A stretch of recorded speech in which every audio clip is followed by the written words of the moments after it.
Hey everybody, welcome to second season of The Rope of Hope. I am your host, Kimberly Plesia. Tonight I am joined by Chris Ann Cravens. Hi Chris. Hi there. We are going to be discussing the anxiety of it all.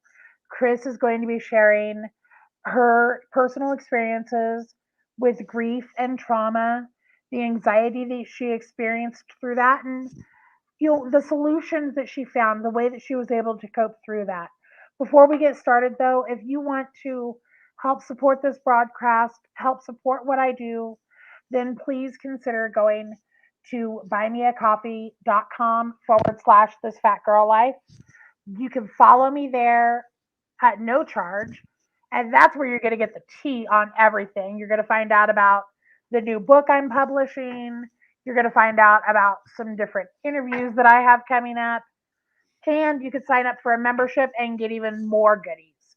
So, buymeacoffee.com/, this fat girl life. So, Chris, I want to thank you again so much for being here with me this evening. Of course. Thank you for having me. Of course. So, before we get started, why don't you tell everybody just a little bit about who you are?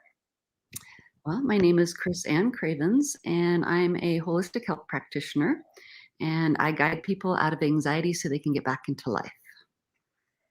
And a lot of what you do is based on your personal experiences. It definitely led my path or helped to shape my path. A lot of the experiences that I had over the years, yes. So, can you share some of those experiences with everyone? Yeah, I guess the I'll share a couple of the biggest ones. Of course, there's always other things in life, but I guess the two that really pushed me the most, and really stressed me the most, gave me the most anxiety. I'm gonna reel it back, going back to my mother, and she passed away when I was 28 years old. She actually, we found her the morning that I was supposed to be getting married, and she had overdosed on her prescription drugs, the night before, and when she was taking them, we think she got them mixed up when she dropped them, and she must have double dosed or something. But she was on 10 medications when she passed, Oh and my. it had been in an effort to kind of get a handle on all of her symptoms. They couldn't put a finger on it. When I was 12, going back even further, she had gotten sick, and gotten hospitalized when I was 12 years old. And at that point, they had done emergency surgery for ulcerative colitis, and she ended up living with an ileostomy after that. And from there, it was Crohn's disease, eventually developing into fibromyalgia, the symptoms that they couldn't put their finger on. Eventually, they came up with that name. So we now know it as fibromyalgia. And just a whole bunch of things with her health. And it really went back to her childhood. She was born into, the alcoholic, abusive father, that situation, of that era, and had really taken on a lot of that. She was very emotional, and I grew up with that. So when I was little, and my dad was at work and my sister was at school, of course, my mom would put me down for my nap, and she would go take a nap. And when I get up, she'd still be sleeping, and I go into her room and be like, "Mommy, mommy, come play with me." And she's, "Oh, just a few more minutes, sweetheart. I just need a few more minutes." And it became, I keep going and checking and checking. This went on for a while. And I ended up just playing by myself until dad got home. And she, eventually would get up at that point. And I didn't know at that point that she was depressed. I had no idea. I was just a kid. And over the years, she really didn't have any outlet for that. We were strictly Western medical. She didn't really have any holistic training, and we just weren't exposed to that. So that ultimately led to the 10 medications that we accidentally overdosed on. And it was quite a shocker for me. As I said, I was 28 at the time. And things obviously didn't go as planned that day, and my life went a different direction. And at that moment, I really started looking at my emotions. I had watched a movie in the days after she passed, and as I was watching the movie, I watched myself go on this roller coaster of emotions through just 2 hours. And I was happy, I was sad, I was angry, I felt love, I felt distress or fear or whatever it was. So all these things, and I was exhausted by the time the movie got over. And I really stopped to look at that. Why was I so exhausted? It's like, well, let's see. You just went through all these emotions. Would you ever really go through all that in that amount of time in the natural world? Can you think of anything? And I couldn't think of anything. And that was really when I realized how much had been coming in at me through entertainment, which I had scheduled my life around, and it was so important to me to watch all my shows and movies and all that. So I really decided at that point to flip a switch, turn off the TV, turn off the movies. Um, for a while, I turned off all the music I've been listening to and just listened to like instrumental music and maybe some other stuff that just was unfamiliar to me because I didn't want to get hooked up in lyrics and memories from songs, from old Mm. relationships. And it was my way of kind of turning down the noise, knowing that the world's still happening out there. And, this was 20 years ago. So it took me a while. This was a process, but this marked the start of my process. And about that time too, or at that time, I also decided that I wasn't going to take any pills anymore. And I had had my rounds with prescription medications for back pains, and I used to get chronic bronchitis all the time and things like that. But at that point, I decided I was going to put myself first. I switched careers. I stopped taking even over the counter meds, Tylenol, ibuprofen, things like that, which I do take once in a while now if I need them. But back then, I was just like, okay, there has to be something else. I don't want to go down the same path that she went because again, we inherit a lot of this stuff Mhm. and depression and emotions and this patterning had gotten past to me, which I I didn't quite put it all together at the beginning, but I knew I didn't want to go down that same road. So that really marked the beginning of my path into the holistic health world. And I don't want to say I discounted Western medicine. It's just that was all I knew. So I knew that. I wanted to see what else was there. Yeah, what And other options were out there? yeah, and I knew that it hadn't ended well for my mother. And I want a better ending. Makes So, sense. right? And she suffered a lot. She suffered a lot. And in my quest, I decided that, I wanted to learn all this stuff because I wasn't going to pass it to my children. I wanted to learn all these things, and then I would have all this holistic knowledge when I had my kids, and I'd be able to help shape their lives and blah, blah, blah. So fast forward a little bit. I had a treatment session about 7 years later after I had gone into deep tissue therapy. I was now a yoga instructor and dance, all kinds of things to get into my body and also switch careers. So now I was taking the knowledge and starting to help others with it.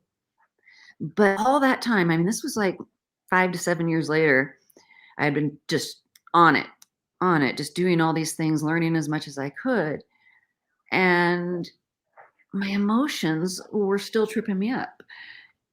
And they were better. I could deal with things better, but certain things would just flip the switch and I'd go back into my emotional, the reactions.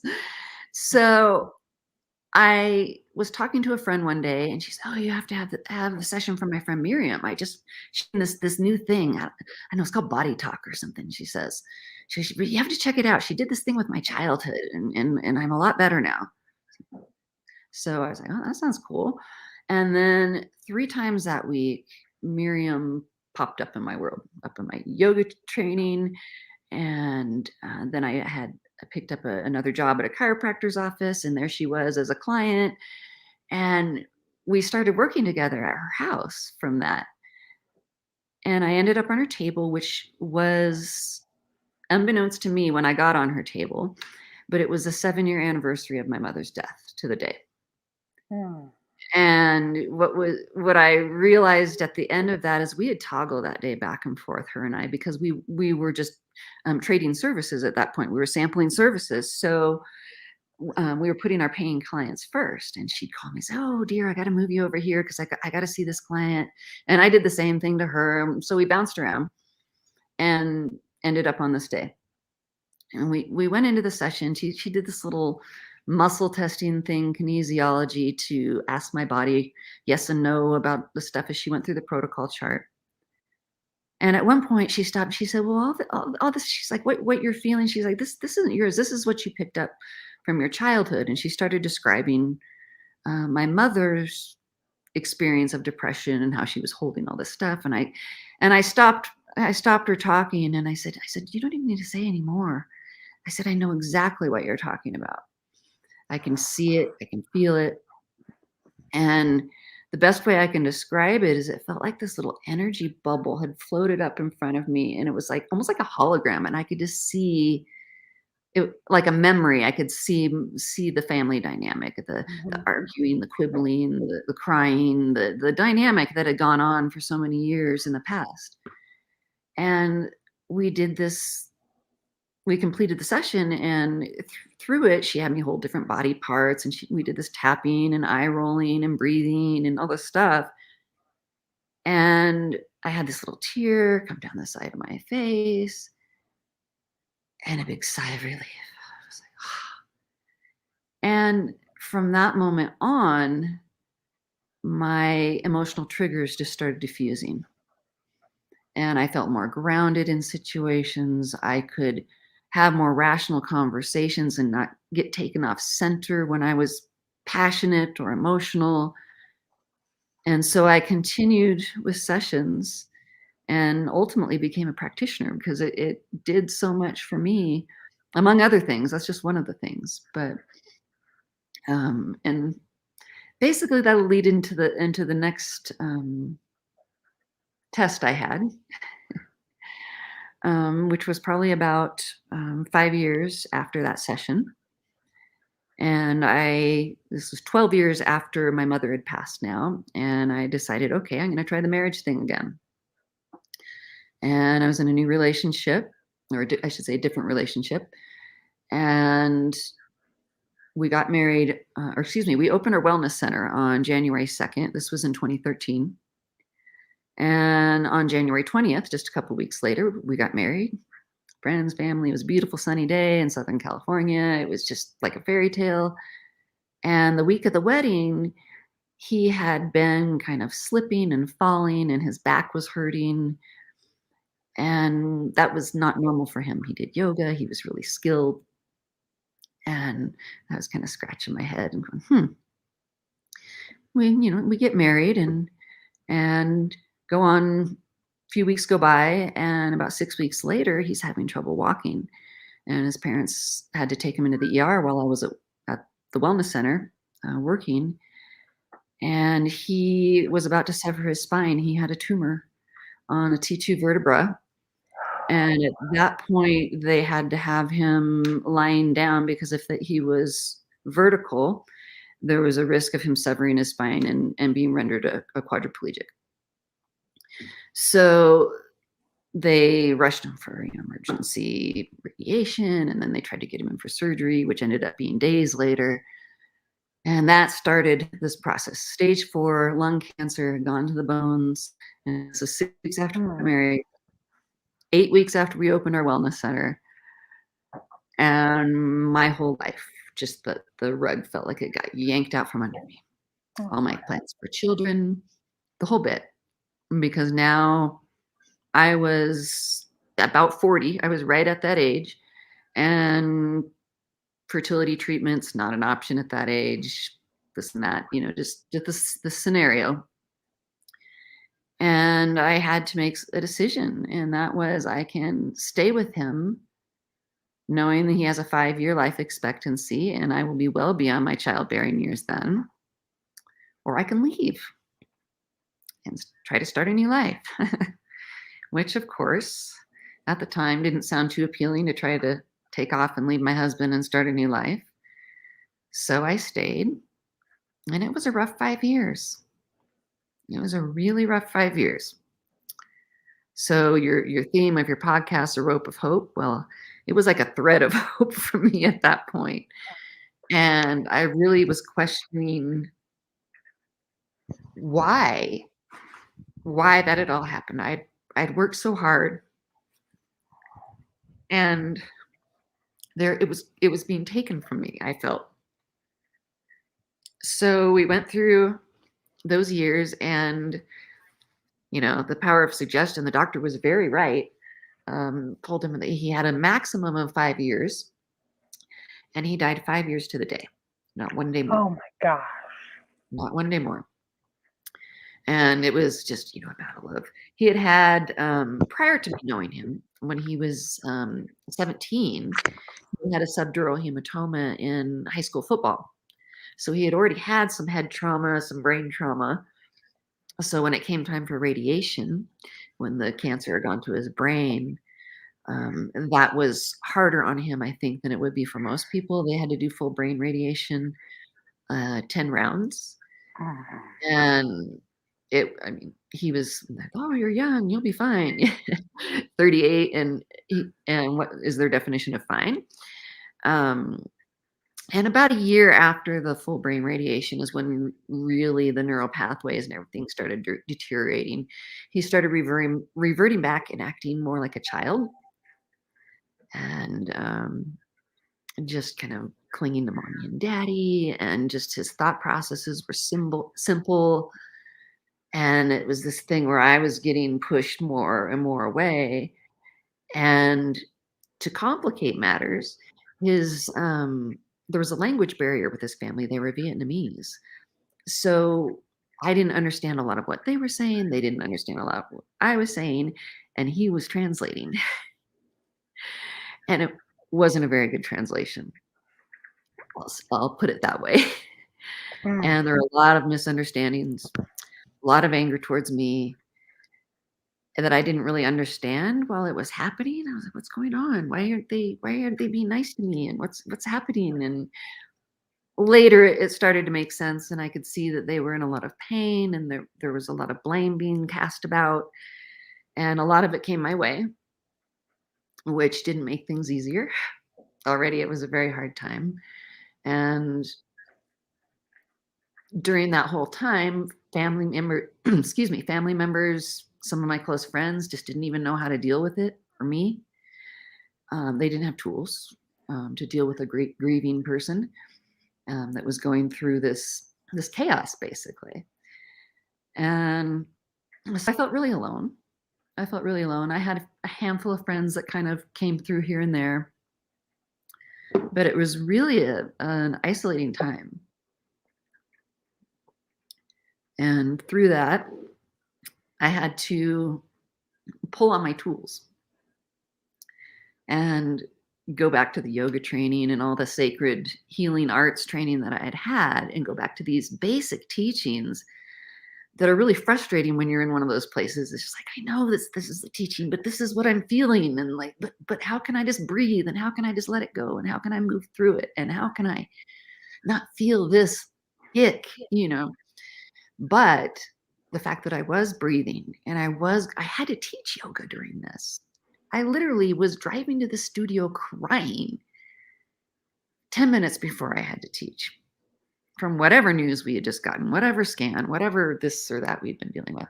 And I have to dry my eyes in the parking lot, go running in, and okay, everybody, let's breathe. And okay, let's get moving, Well, and this may seem a little, like a rabbit trail, but and I've never done yoga, so this is, a question of somebody who doesn't know.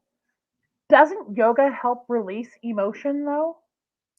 It does, though when I was teaching it, I had to instruct people, which was a benefit because it distracted me from what was going on. So I'd walk in that studio, and it was a blessing in disguise kind of thing at the time. I was drudging in there, but what I would say on the way in is just, okay, what do I need today? That's my theme. I'm going to teach that.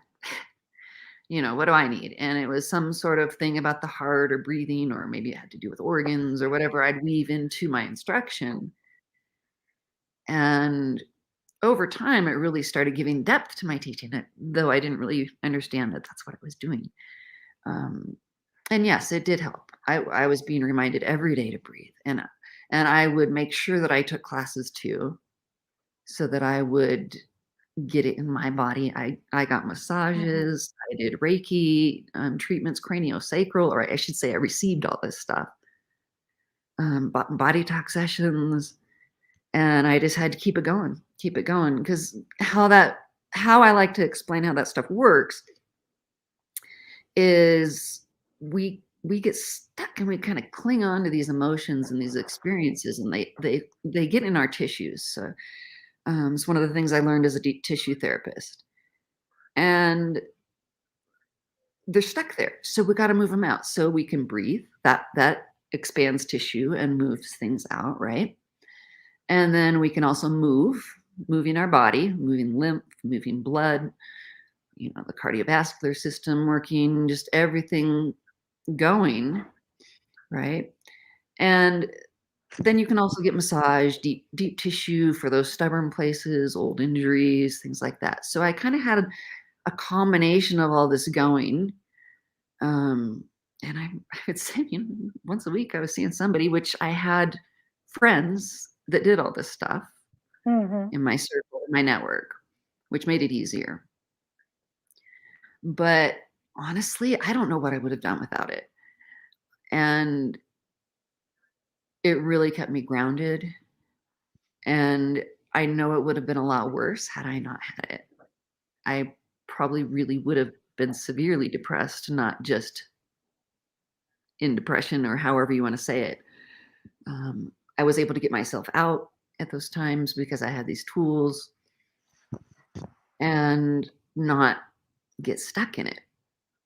So really, when he passed, it was a whole shift again, right? And now I had to think about, what was I going to do? And the way it worked out is that I ended up I was going to sell the studio after about a year or so. It was just too hard and too many emotions. And honestly, like, even a year later, people were coming in, and they had just heard, oh my, and then they'd start crying and wanting to hug me. And it was just like, I couldn't do it anymore. And, Mhm. every week there was someone that had just heard, oh, okay, here we go again. And they it was fresh for them, but I was like, okay, I'm past that part. I can't keep redoing this. And so I went through a bunch of potential owners. And the night that I was about to announce the email, make an announcement email to all my students, I got an email from the potential owners, and they backed out. And at that point, I had already put all my eggs in that basket. And I got back on my email, and I rearranged what I had written. And I said I had planned a much different email for today, but I have to close the studio. And hindsight, that was about 6 months before the pandemic hit. So it Hmm. actually probably was good for the people that backed out, because they weren't locked into a lease. I got out of it to where I didn't have to try to keep it going during the pandemic, when people couldn't be coming in and breathing together and all of that. So it changed my life again, in just this little bump. And I ended up moving to New Mexico and I started on my book right at the beginning of the pandemic, which is called Anxiety Antidote: Your Guide for Life's Challenges. And I really packaged as much as I could, squished it all in there. 250 pages. I could have kept writing, but I guess I'll save something for later. Right. Second book. Can't write about everything, right? So yeah, I took my story and what I'd learned, what I'd wanted to teach to my children that I was now not going to have, and I put it in the book. Put it in the book And for other people, for other people's children, whoever wants it. is And that available on Amazon? it is. And you can also get an autographed copy on my site right now at myantidote.life. So myantidote.life. You can go there Spell and antidote for me because my brain is going blank. ANTIDOTE. Yeah. So myantidotelife.com. Myantidote.life. They have new suffixes now, so it's a .life. I thought it's kind of appropriate.